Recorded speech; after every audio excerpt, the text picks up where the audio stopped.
All right, we're going to use our previous lab from the root port, designated port, non-designated port lab to prove or disprove the theory that we just went over about the root port cost and how it can influence that root port selection. So let's go ahead and bring the live equipment up, and you'll see that switch 3, just like the other two switches, exactly where we left them. It's switch 3 is still using fast 11 as its root port and blocking on 12. What we will do in an attempt to change that is change this to a gig Ethernet link.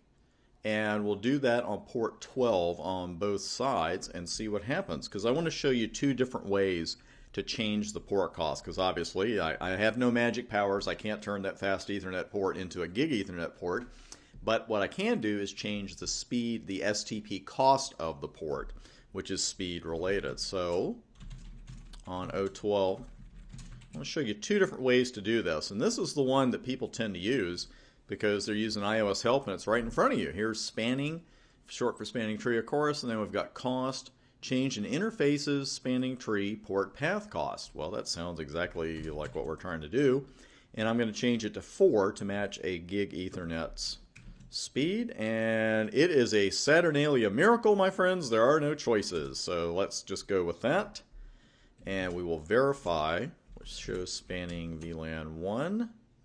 And we could see that it has indeed changed. Now, the port is still in blocking mode, but we probably need to go ahead and fix the other end of the link before that's going to change, right?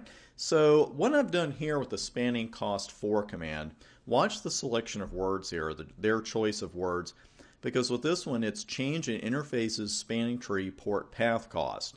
That's for all instances of spanning tree. So if you were running 50 different VLANs, you just change the speed for, the cost for 50 different VLANs.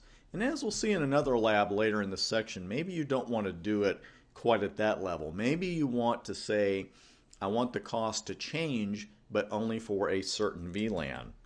So let's go up to switch 2, and I'll show you exactly how to do that. It's good to know both of these commands, but what you need to use here, instead of spanning cost, use spanning VLAN, and here's your cost option. You can also change that port priority we've seen in the show spanning command. And we're going to change that to 4, and again, another Saturnalia miracle. So let's go down to 3 and see what's going on, because now we've changed the cost on 12, fast Ethernet 12 on both switches 2 and 3. So let's see what that impact is. I could just use my up arrow there, can't I? And this is odd.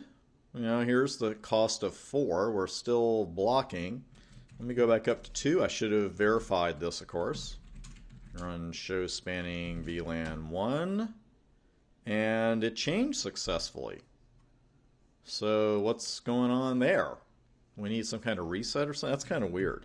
So we've successfully changed those two port cost settings. We know two different ways to do it. That's a good deal. But we're not getting what we wanted. So let's run a debug. I like this one, spanning events, because you do have quite an array of spanning debugs here, and you certainly don't need to be using all of these yet or know all of them yet.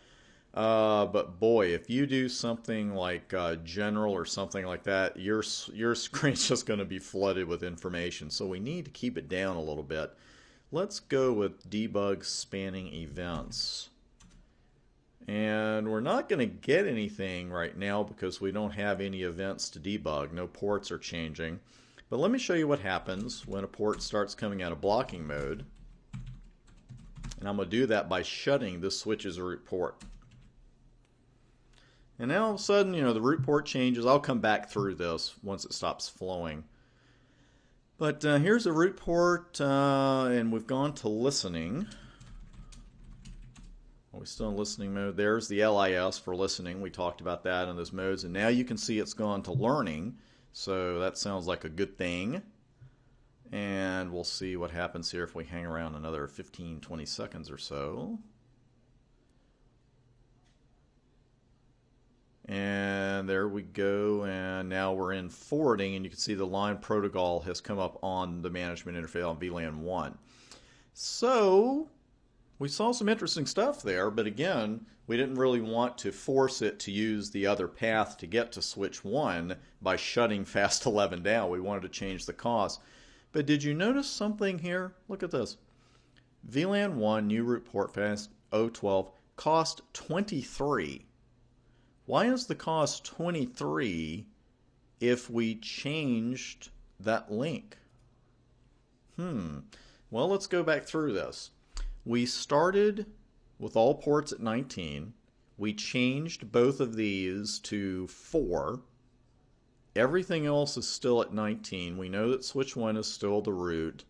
So why isn't switch 3 going this way naturally when 011 is open? Why is it still using 011 as its root? Because we can reopen that and see what's going on. Hold on. Let's do that. I think it's good for us to see that debug again.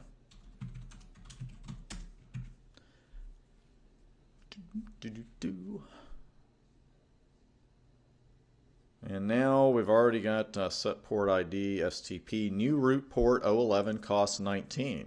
Okay, so this debug is fantastic. You see 12's already been put into blocking mode, and now 11 is going to continue to come out and go from blocking to forwarding. Now it's already in the learning stage.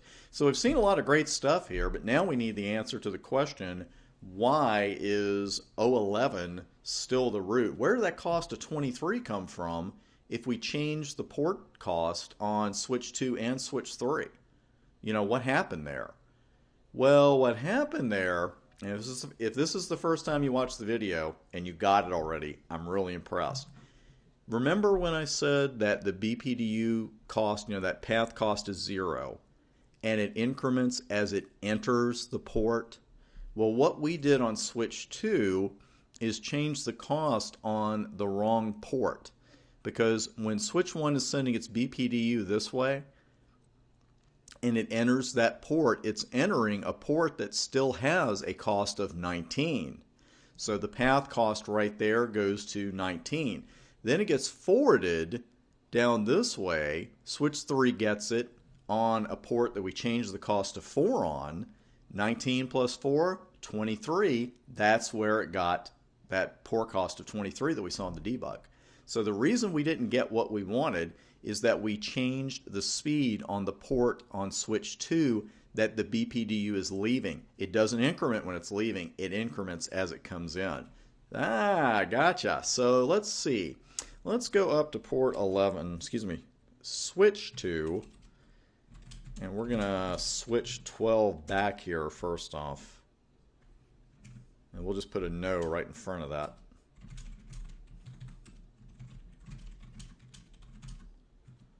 Let's see if that helps us out a little bit.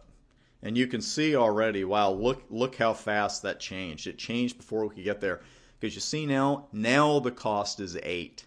Fantastic. I love this debug because it just gives you enough information to learn and you don't have, 47 other screens you have to go through. Now fast 12 on switch 3 is going to be chosen as the root. And you can see why. New root port, fast 012, cost of 8. And that really illustrates the fact that that port cost increments as the BPDU comes in. So again, that's an excellent practice exam question, job interview question, real interview question.